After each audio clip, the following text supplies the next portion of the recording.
తను ముందు నుంచి కూడా చేసిన ప్రతి సినిమా డిఫరెంట్ జోనర్.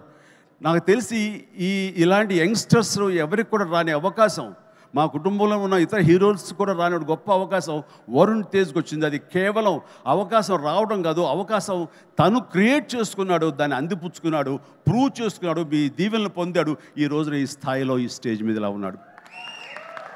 అంటే ఉదాహరణకి ఫస్ట్ ఫిలిం ముకుంద చూస్తే ఒక రూరల్ లవబుల్ బాయ్, ఆ తర్వాత కంచా, అసలు ఎప్పుడుదో 1947 ఆ టైంలో వరల్డ్ వార్ సెకండ్ టైంలో ఉన్నటువంటి ఒక సైనికుడు, మిలిటరీ సైనికుడుగా, ఆ తర్వాత ఒక హ్యోమగామిగా, ఆస్ట్రోనాట్గా. అలాగా ఇంకో సినిమా ఒక గద్దర్ గణేష్, అది నా చాలా ఫేవరెట్ గెటప్. అది చూస్తే కనుక పెర్ఫార్మెన్స్ అది చాలా డిఫరెంట్గా చేశాడు. నా ఫేవరెట్ ఫిల్మ్ అది వరుణ్లో.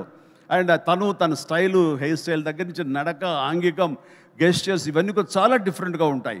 ఆ సినిమా కానివ్వండి, ఆ తర్వాత ఇక ఎన్ఆర్ఐ చేసినటువంటి ఫిదా కానివ్వండి, లేకపోతే లోకల్ సోఫిస్టికేటెడ్గా ఒక లవర్ బాయ్గా చేసిన వాళ్ళ బాబాయ్ ఇన్స్పిరేషన్ తోటి చేసిన తొలి ప్రేమ కానివ్వండి, అలాగే లేటెస్ట్ ఫిల్మ్స్ వరకు కూడాను ప్రతిదీ చాలా ప్లాన్డ్గా తను చేసుకుంటూ వచ్చాడు, సక్సెస్ఫుల్గా చేసుకుంటూ వచ్చాడు. ఆ ప్లాన్లో ఒక భాగమే లావణ్యను కూడా కట్టుకున్నాడు. అది సో ఆ రకంగా ప్రతిదీ వెరీ సక్సెస్ఫుల్ స్టెప్స్ వేసుకుంటూ అన్ని జోనర్స్ యొక్క టచ్ చేస్తూ ఈ తను చేసిన 13 సినిమాలు ప్రతిదీ వైవిధ్యమైన సినిమాలు చేసుకుంటూ ఎవరికి రానట్టు డిఫరెంట్ జోనర్స్ చేయగలిగాడంటే, నేనేదో రొమాంటిక్ హీరో, నేను యాక్షన్ హీరో, కేవలం ఇలా చేయాలి అన్నది కాకుండా డిఫరెంట్ సినిమాలు చేసుకుంటూ వచ్చాడు. అందులో నేపథ్యంగా ఫస్ట్ టైం అంతకుముందు గాజీ అని నేవల్ సినిమా వచ్చింది, సబ్మెరీన్ బేస్ చేసుకుని రాణా యాక్ట్ చేసింది.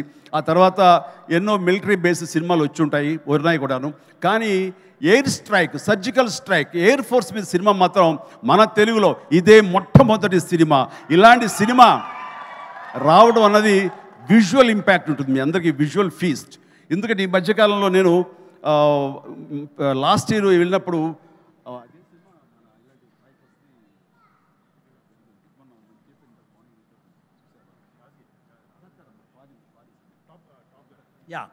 టాప్ గన్ సినిమా చూశాను. టాప్ గన్ సినిమా చూసే ఇంత బాగా మనం చేయగలమా, ఎంత బాగా చేశారు అండ్ అంటూ నేను చాలా ఆశ్చర్యపోయాను విజువల్స్కి. అది 1 year బ్యాక్ చూసిన సినిమా. అది ఈరోజు చూస్తే కనుక మనలో మన తెలుగు వాళ్ళు, మన వరుణ్ తేజ్, మన సిద్ధు, మన శక్తి వీళ్ళందరూ కలిపి అలాంటి సినిమాని ఇక్కడ ఈజీగా చేసి అవతల పడేశారంటే టాలెంట్ అనేది ఎవడబ్బా సొత్తు కాదు, మనం కూడా ఆ స్థాయిలో ఉన్నాము.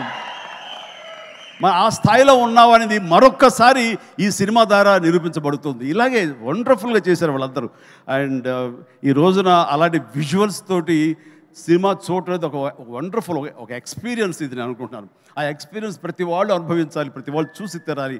అది నాకైతే మాత్రం March 1st ఎప్పుడు చేస్తుందా, ఎప్పుడు చూద్దామని అన్నీ కుదిరితే కనుక ముందు రోజు చూపిస్తానని భావిస్తాను నేను. ఓకే చూద్దాం. బట్ ఇలాగా ఈ సినిమాకి పనిచేసేటువంటి ప్రతి ఒక్కళ్ళు, అలాగే మ్యూజిక్ అవకాశం ఎంత ఉందో తెలియదు కానీ మంచి ఆర్ఆర్ తోటి అద్భుతంగా చేయగలడు మేయర్,